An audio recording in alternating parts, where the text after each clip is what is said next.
Kodjo, bonjour. Yes, I and I, Rastafari, Selassie I. Alors on est au jour fatal de ton droit de réponse, on va donc t'écouter. Alors le droit de réponse, oui, alors déjà j'aimerais remercier tous les internautes et internaudeurs, etc.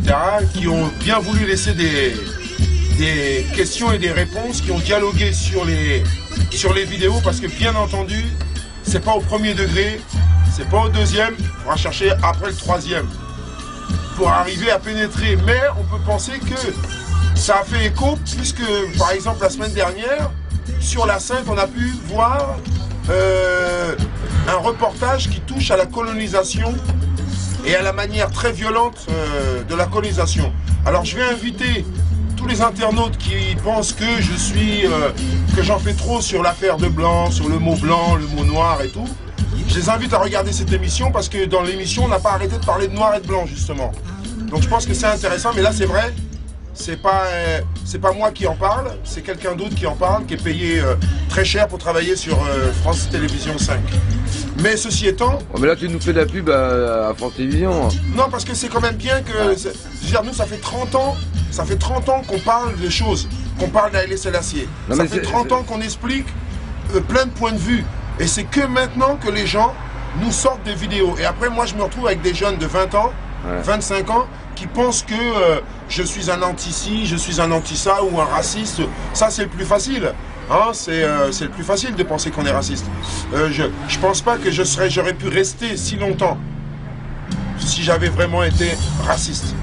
Et c'est mal connaître aussi la provenance. Il y a des gens, par exemple, qui l'ont bien souligné dans l'internaute, comme quoi ils parlent effectivement, ils disent mais lui il n'est pas tout à fait noir, il n'est pas tout à fait blanc, effectivement. Mais bon, par exemple les Rastas, on est contre cette connotation négative de parler de métissage. On ne parle pas de métissage chez nous, on parle voilà, d'orientaux, d'occidentaux, d'africains, d'amérindiens, voilà, on va parler comme ça. Et après les gens vivent ensemble, il n'y a pas de problème. Seulement il y a des droits qui sont aujourd'hui, il y a des siècles on ne pouvait pas parler ensemble, aujourd'hui on peut parler ensemble. Alors effectivement j'ai soulevé un débat qui aujourd'hui prend toute son ampleur alors qu'on est en train de vilipender les Roms, mais on oublie de savoir que les Roms participent via la musique à l'émancipation des gens et des cultures et des stress aussi, parce que la musique est la colonne vertébrale de l'esprit, et donc ceci permet à évacuer le stress. Quand la musique est véhiculée avec des messages, sachez bien que tout le monde n'est pas là seulement pour danser.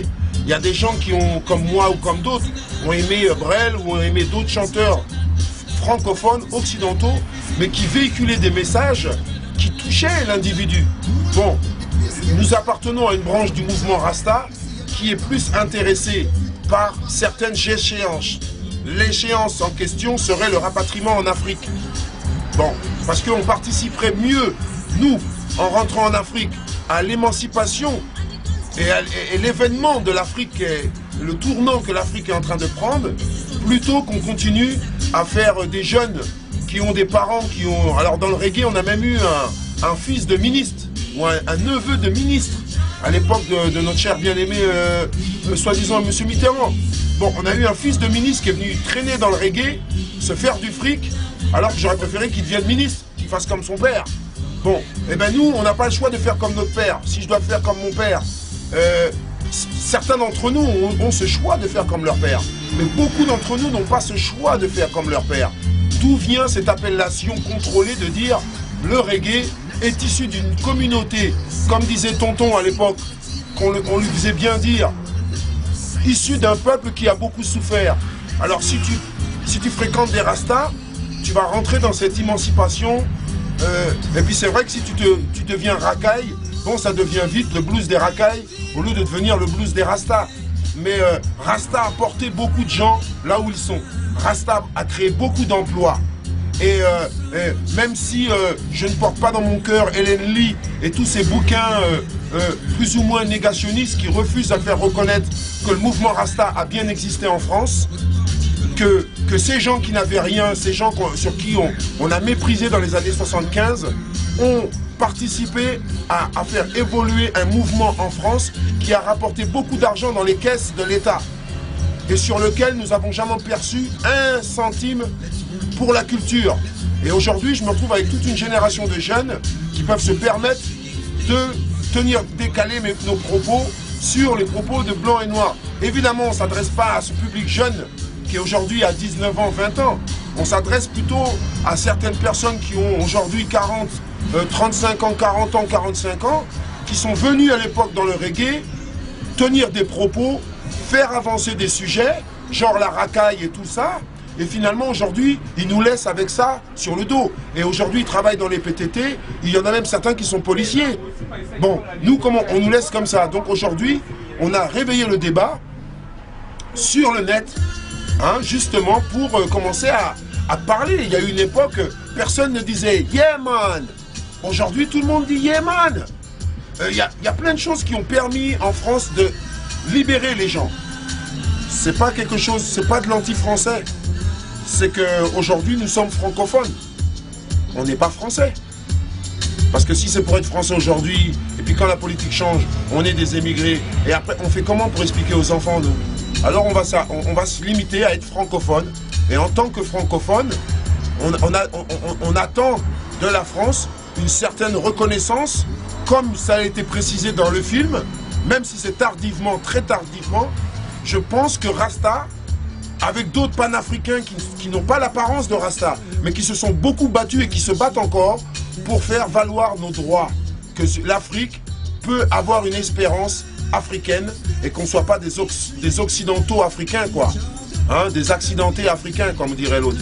Hein? Donc à un moment donné, quelles que soient les élections qu'on essaie de faire en Afrique, quels que soient les présidents qui essaient de faire avancer les projets, on se retrouve toujours avec oui, celui-là veut mettre son fils au pouvoir. Mais je suis désolé, tout le monde n'a pas la possibilité d'aller à l'école. S'il y en a qui ont été, s'ils savent faire leurs preuves, eh bien pourquoi pas? Maintenant qu'on n'a qu'à aider, préparer des gens à faire leurs preuves.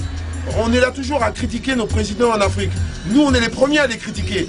Mais on ne va pas passer notre temps à les critiquer. Il faut trouver des solutions. Et les solutions, elles sont en Europe, dans la préparation, et ne pas faire de nos jeunes des prisonniers, leur permettre de vivre leur passion, qu'à travers leur poésie, ils puissent s'émanciper, ils puissent faire ressortir le blues. Parce qu'en France, on est victime d'un blues francophone, où on ne peut pas parler, le noir n'a pas le droit de dire « nous les noirs ». Mais à la télévision, on a le droit de dire « les noirs d'Afrique étaient ». Mais moi, je ne peux pas dire, par exemple, « ouais, nous les noirs, nous voulons ». Je ne peux pas dire ça. Mais quelqu'un peut parler au nom des noirs. Donc ça, c'est dans les propos, voilà, il y a une espèce de condescendance qui continue aujourd'hui à perdurer dans les rapports que nous avons. Et aujourd'hui, il faut bien se dire une chose, que les gens ne perçoivent pas ce que je dis. Dans un bon français, il y en a qui diraient « je ne comprends pas ce qu'il dit ». Effectivement, il n'y a pas de cons qui doivent prendre dans ce que je dis. Donc il n'y a rien à comprendre. Et n'étant pas un con qui donne, je n'ai rien à donner. Mais ceci étant, il y a des choses à voir.